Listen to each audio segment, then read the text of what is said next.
trauma en la infancia desajusta el eje hipotálamo-hipofisario adrenal, que es el eje que se encarga de activar los estados de alerta de forma adecuada. Una persona que tenía un trauma en la vida tiene ese eje alterado y por lo tanto es más propenso a activar una enfermedad física, inflamatoria, autoinmune a lo largo de su vida. Si somos capaces de identificar el trauma, de sanar ese trauma, los síntomas físicos disminuyen y la persona se siente aliviada.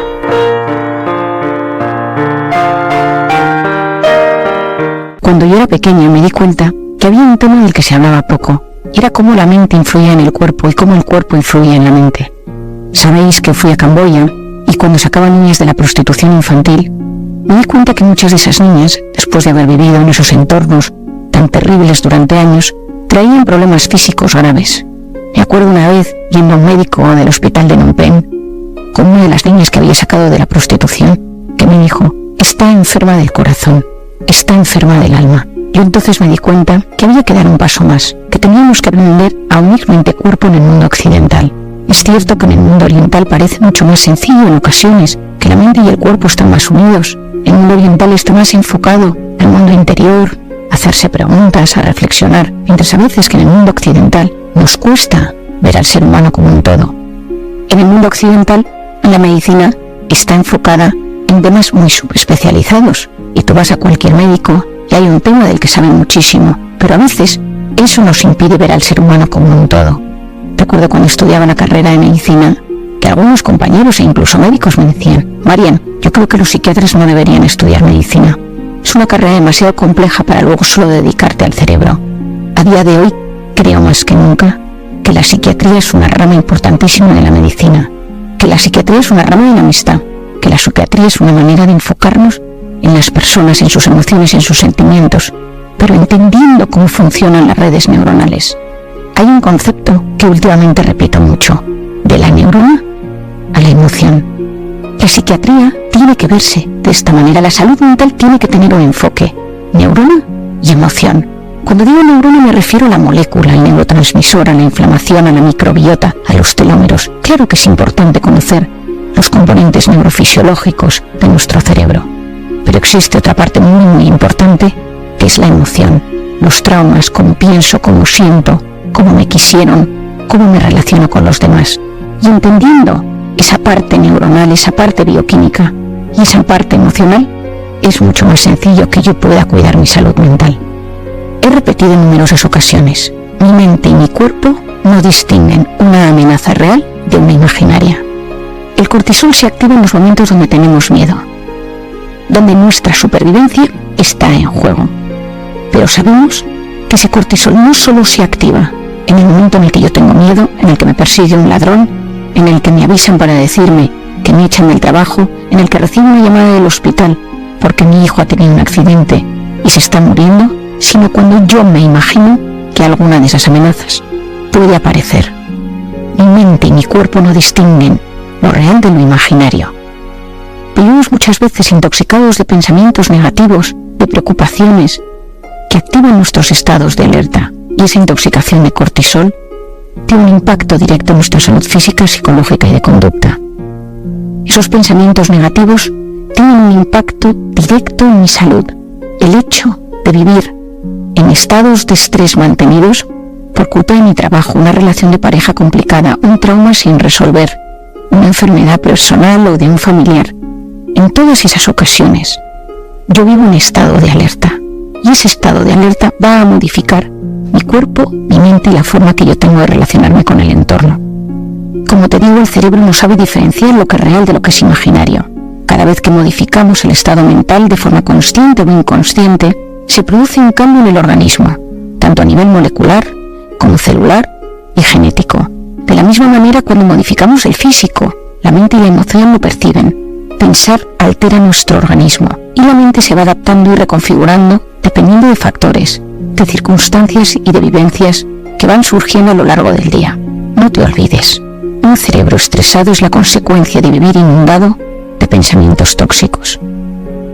Si muestras a la mente constantemente un evento del pasado o un posible suceso negativo del futuro, tu cerebro entiende que es ahí donde quiere asentarse, donde quieres estar enfocado. ¿Qué se produce? En ese momento tu atención se queda enganchada, aprisionada en pensamientos tóxicos del pasado. Es decir, la mente no consigue gestionar y focalizar su atención de forma correcta. Para entendernos de forma más visual, cada vez que pensamos en algo negativo, angustiante o perjudicial, el cerebro recibe una señal para elaborar circuitos neuronales especializados que nos asentarían de forma fija en esas ideas. Vivir estresado, vivir intoxicado de cortisol, vivir con traumas sin resolver, vivir rodeado de personas que nos perjudican, eso nos inflama. El cortisol es un glucocorticoide y los glucocorticoides son antiinflamatorios. Pero cuando yo vivo intoxicado de cortisol, cuando mi organismo se encuentra constantemente en modo alerta, ese mecanismo inmunológico y fisiológico se modifica y comienza la inflamación. La vida actual es más inflamatoria que la de antes. El estrés crónico reduce la sensibilidad de las células inmunitarias al cortisol. Es decir, el sistema defensivo del organismo se desactiva y es incapaz de luchar contra una amenaza real. Frena la capacidad de regulación inflamatoria y, por lo tanto, nuestro cuerpo es incapaz de defenderse contra los peligros. De hecho, tras las situaciones de amenaza, miedo o tensión, se activan ciertas sustancias, las prostaglandinas, los leucotrienos, las citoquinas, que pueden resultar profundamente dañinas para los tejidos. Esta es la causa por la cual en esos momentos somos más propensos a contraer infecciones. Seguro que te ha sucedido en alguna ocasión. Después de comenzar las vacaciones o un descanso, llega el fin de semana, te enfermas. Es porque tu cuerpo se ha debilitado y cede paso a algún catarro, infección de orina o gastroenteritis. Y aquí entra otro campo fundamental que quiero presentarte hoy: la alimentación. ¿Cómo está relacionada esa inflamación con lo que comemos? Muchos dicen que somos lo que comemos. Yo soy más partidaria del somos lo que sentimos, pensamos y amamos. Pero soy plenamente consciente, y más con las investigaciones del siglo XXI, que la alimentación posee un rol fundamental en la salud. Sabemos que algunos alimentos tienen una relación importante con enfermedades graves. Incluso hay estudios que vinculan la alimentación con algunos tipos de cánceres. Por lo tanto, no es algo que debamos desdeñar. En los últimos años, las investigaciones sobre la alimentación han aumentado. Hoy en día conocemos los efectos de muchos alimentos en nuestro organismo. Sabemos que ciertas dietas influyen positivamente y negativamente en el pronóstico de algunas enfermedades. En la actualidad, según los datos que manejan los especialistas en nutrición, nuestro organismo ingiere un 30% más de alimentos que fomentan la inflamación que hace unos años. En los últimos años me ha interesado mucho el tema de la inflamación. Hoy en día, algunos psiquiatras opinamos que algunas depresiones son estados inflamatorios del cerebro. Es decir, algunos cuadros depresivos, sobre todo aquellos que no responden bien a los antidepresivos convencionales, pueden ser debido a estados inflamatorios de la mente. En mi experiencia, cuando un paciente acude a mi consulta con un cuadro depresivo tras estados de estrés mantenidos donde ha tenido circunstancias complicadas, trabajo a nivel inflamatorio. Esto significa que puedo darle medicación antiinflamatoria, que puedo recomendarle una dieta antiinflamatoria o incluso suplementación antiinflamatoria. La respuesta es impresionante. Muchos pacientes mejoran sus síntomas psicológicos cuando cambian el estilo de vida, el estilo de dieta, lo que comen y lo que ingieren. Esto no solo se está viendo en el campo de la psiquiatría, esto se está viendo en otros campos de la medicina. Para pacientes con problemas digestivos, de los que entraré a continuación a explicar, para pacientes con problemas neurológicos, con migrañas, para pacientes con problemas osteoarticulares, un cambio de dieta ha demostrado ser una vía de salvación para los dolores. Creo sinceramente que el futuro de la medicina pasa por investigar de forma profunda la inflamación como causa de múltiples dolencias físicas y neuropsiquiátricas. Por ejemplo, sabemos que las personas con inflamación crónica poseen niveles por debajo de lo recomendable de algunas vitaminas, como la vitamina B, E, C y de omega 3. Seguro que me has escuchado en alguna ocasión hablar de la importancia de tener niveles óptimos de vitamina D. Los niveles que en algunas ocasiones vemos en las analíticas son inferiores a donde debemos estar. Niveles bajos de vitamina D se han asociado con múltiples patologías. De hecho, sabemos que muchas depresiones tienen niveles muy bajos de vitamina D y se ha observado que cuando ajustamos esos niveles de vitamina D, tomando la suplementación necesaria, muchos síntomas depresivos disminuyen. El omega 3 es un potente antiinflamatorio, luego hablaré de él. también te recomiendo que tomes todos los días. Por otro lado, sabemos que la inflamación persistente altera la barrera intestinal, promoviendo una mayor permeabilidad a ciertas sustancias, y esto termina perjudicando al sistema inmune, pudiendo acabar en molestias y reacciones negativas tras ingerir algunos alimentos. Los alimentos que activan la inflamación tienen una enorme relación con la liberación de insulina por parte del páncreas y por tanto con la diabetes, una de las enfermedades crónicas en alza. Entre esos sospechosos habituales nos encontramos con el alcohol, sobre todo a dosis altas, las grasas saturadas, las bebidas azucaradas, las harinas refinadas, especialmente empleadas en bollería industrial. De hecho, un estudio publicado recientemente en Harvard explicaba que las mujeres con alimentación rica en esos productos inflamatorios tienen un 41% más de riesgo de padecer depresión. Es decir, hay estudios que empiezan a vincular una dieta inflamatoria con síntomas depresivos.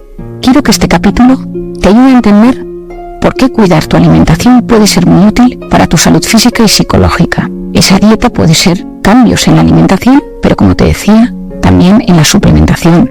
Hay veces que recomendamos cúrcuma y otras especies, ya que poseen un efecto antiinflamatorio potente. Ahora entramos en un tema apasionante, del que probablemente me hayas escuchado en alguna ocasión, que es el tema del eje intestino-cerebro. Empecé a investigar este asunto durante la residencia.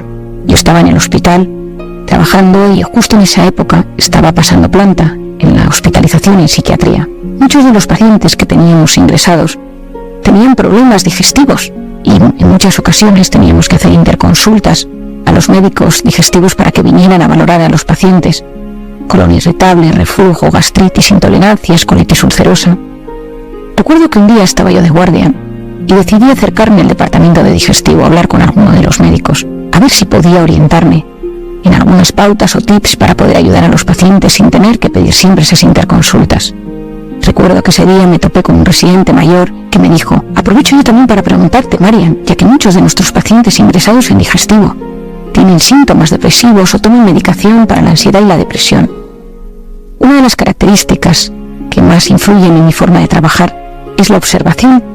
Me dedico a observar con mucho detalle a mis pacientes cómo evolucionan los pronósticos, qué medicaciones o qué estilos de vida les sienta bien.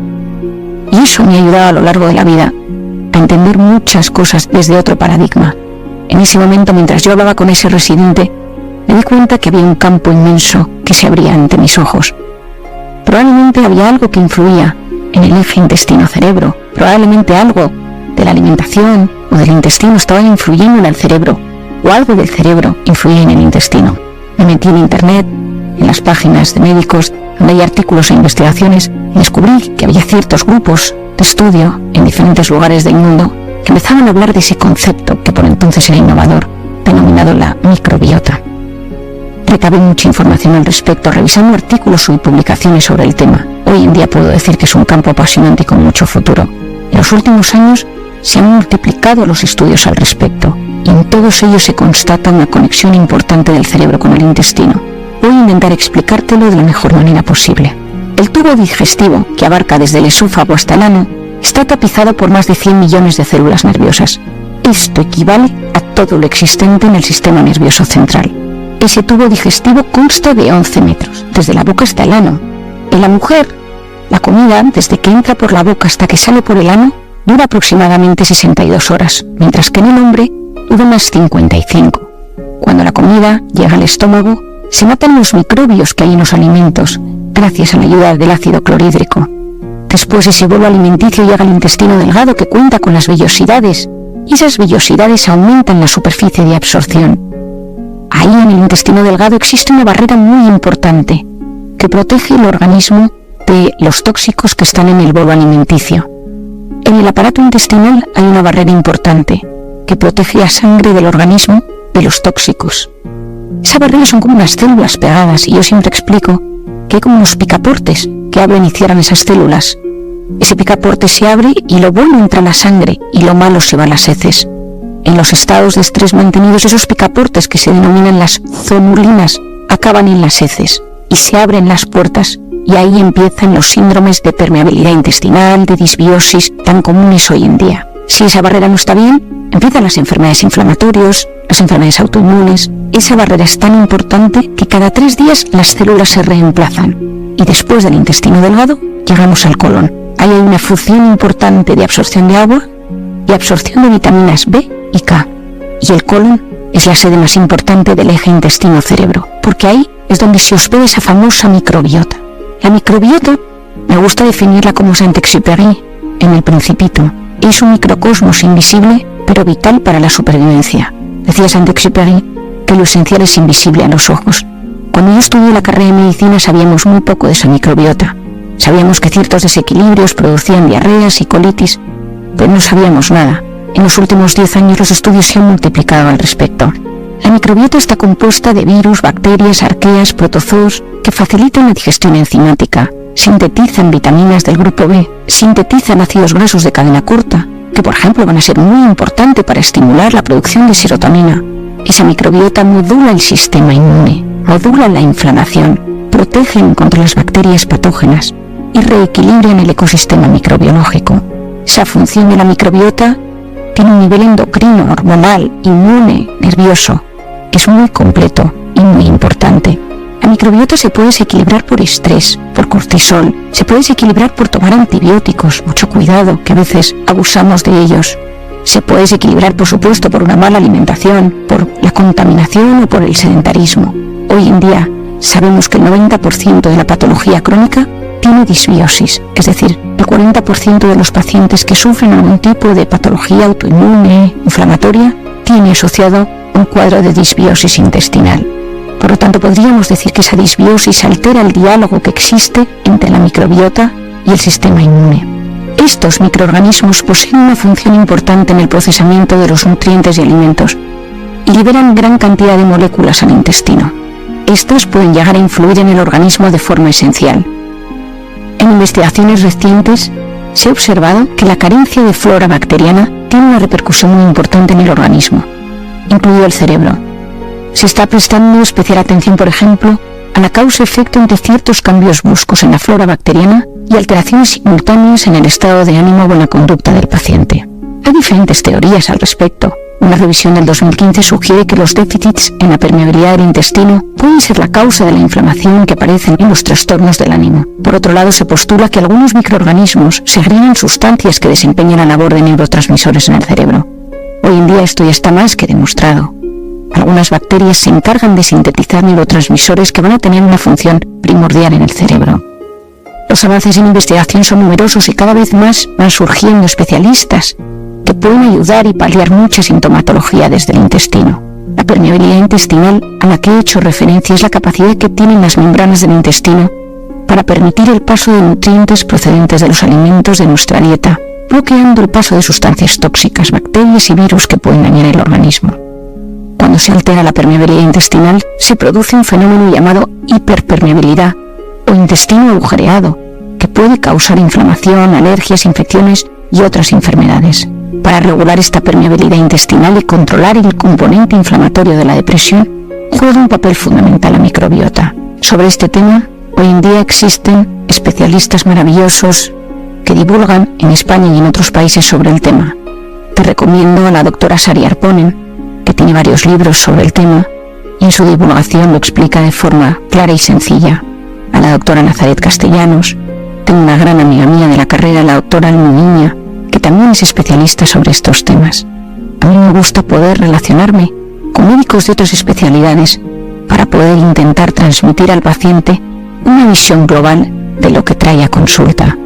Algunos pacientes vienen a mi consulta y me dicen: Marian, tengo artritis, desde hace años tengo depresión y de vez en cuando se me duerme la mano. Si esta paciente acude al reumatólogo, al neurólogo, al psiquiatra, pero no estamos coordinados entre nosotros, probablemente nos estemos perdiendo una parte fundamental de su tratamiento. A mí me gusta mucho, cuando tengo un paciente en consulta, intentar entender todos los síntomas físicos que tiene, de los cuales se queja, porque en muchas ocasiones algunos de ellos pueden estar ligados a los temas de la mente que le perturban. Hay estudios espectaculares publicados sobre cómo una infancia infeliz, con traumas, bullying, acoso, abandono, influye en la salud a lo largo de la vida. El estudio más importante que yo leí en su momento fue cuando volví de Camboya y descubrí que había un estudio en Nueva Zelanda que trataba sobre niños que habían tenido una infancia muy dura, con eventos adversos, traumas, abandonos, abusos y la salud física que esta gente tenía en torno a los 20, 30 y 40 años. muchos de ellos padecían enfermedades autoinmunes e inflamatorias. Y como os decía al principio, me dediqué a observar. Sabéis que yo en consulta trato mucho tema de abuso debido a mi experiencia en Camboya. Es uno de los temas que más me inquieta, donde tengo enfocada mi preocupación y mi terapia, y probablemente veo entre 5 y 10 a la semana. En muchas ocasiones en pacientes que han sufrido un abuso, un abandono, bullying en la infancia, un trauma fuerte. Cuando yo atiendo a esas personas a lo largo de la vida, descubro que su cuerpo ha hablado. Su cuerpo ha mostrado síntomas físicos, dolencias, que en muchas ocasiones no se ha relacionado con el trauma. Si somos capaces de identificar el trauma, de sanar ese trauma, los síntomas físicos disminuyen y la persona se siente aliviada. Ahí juega un papel fundamental la inflamación. Un trauma en la infancia desajusta el eje hipotálamo hipofisario adrenal, que es el eje que se encarga de activar los estados de alerta de forma adecuada, de activar el cortisol cuando lo necesitamos. Una persona que tiene un trauma en la vida tiene ese eje alterado y por lo tanto es más propenso a activar una enfermedad física, inflamatoria, autoinmune a lo largo de su vida. La buena noticia es que si esa persona se trata a nivel emocional, sana sus heridas y hace un tratamiento 360, un tratamiento integral, todo ello acaba mejorando, su cuerpo se resiente menos y su corazón y su mente se sienten aliviados. Los estudios sobre la microbiota son impresionantes. Hoy en día hay estudios sobre microbiota y Parkinson, microbiota y Alzheimer, por ejemplo. La doctora Nicola Lopizzo, especialista en medicina interna y endocrinología en el Hospital de Barcelona, ha relacionado la enfermedad de Alzheimer con la inflamación y la microbiota. Esos investigadores observaron que las personas enfermas poseían una microbiota diferente a los sujetos sanos que participaron en el estudio. Hoy en día se postula que la inflamación tiene un rol clave en el desarrollo y en la evolución de la enfermedad de Alzheimer. Y se cree que esa inflamación puede verse influida a su vez por la microbiota. Es un campo apasionante que nos empuja a seguir investigando en esa dirección, ya que cuando la enfermedad de Alzheimer aparece el tratamiento es muy complicado. A mí este tema me interesa enormemente, ya que considero que gran parte de la medicina del futuro va a tener como protagonista la microbiota. El tema de la microbiota es tan sumamente importante que hoy en día, si hacemos un buen análisis de heces, podemos conocer el estado de salud de la persona. No sé si sabes que Putin viaja con su propio inodoro y guarda sus heces en unas bolsitas que viajan a Rusia para luego ser destruidas. Esto tiene un origen. En 1964, en plena Guerra Fría, querían saber cómo era la salud del entonces presidente de la Unión Soviética, Nikita Khrushchev. Nikita Khrushchev era el que había puesto los misiles en Cuba. Se rumoreaba que tenía un problema de salud fuerte. No sabían qué iba a suceder y era clave entender si era una persona que estaba gravemente enferma y cómo iba a ser el futuro de la Unión Soviética y por lo tanto del mundo. Aprovecharon el viaje de Nikita Khrushchev a Copenhague, enviaron un fontanero al hotel, a la suite donde él iba a estar alojado, y desviaron las cañerías. ¿Qué sucedía? Que al tirar de la cadena, las heces no iban al desagüe general, sino que se las llevaron los miembros de la CIA para poder investigar cómo era la salud de Nikita Khrushchev por entonces. Gracias a esto podemos entender que Putin, que ahora mismo juega un rol tan importante en la historia del siglo XXI, viaje con su propio inodoro para que nadie, y sobre todo la CIA, pueda saber cómo se encuentra el estado de sus heces y por lo tanto de su salud. No significa que todas las personas que hoy vayan a escuchar este podcast tengan que acudir a su médico a pedir un análisis de sus heces, pero sí tenemos que ser conscientes de nuestro estado de salud, de si nos sentimos inflamados, si hay algo que tenemos sin resolver, cómo está nuestra física, nuestra bioquímica y cómo se encuentra nuestro mundo emocional. ¿Hay algún trauma sin resolver? ¿Hay una enfermedad que ya se haya instaurado en mi vida? ¿Hay algo que yo puedo hacer para mejorar mis hábitos de vida? Porque todo ello está profundamente unido y cuando yo cuido mis hábitos de vida, soy capaz de sentirme mejor a nivel físico y psicológico. No olvidemos algo esencial. Mucho antes de enfermar, el cuerpo nos ha ido mandando señales de alerta en forma de molestias, debilidades o dolencias. La enfermedad en esos casos es un mensaje que envía el cuerpo que no cesa de comunicarse con nosotros, ansiando lograr el equilibrio y la paz. Al vivir en la era de la velocidad y de las prisas, donde todo se desarrolla a un ritmo tan intenso, no conectamos con nuestro interior y no sabemos o no podemos dar voz a esos síntomas que nos están alertando de que algo no funciona. Esos indicadores son fundamentales para evitar la enfermedad o para frenar el empeoramiento de los síntomas.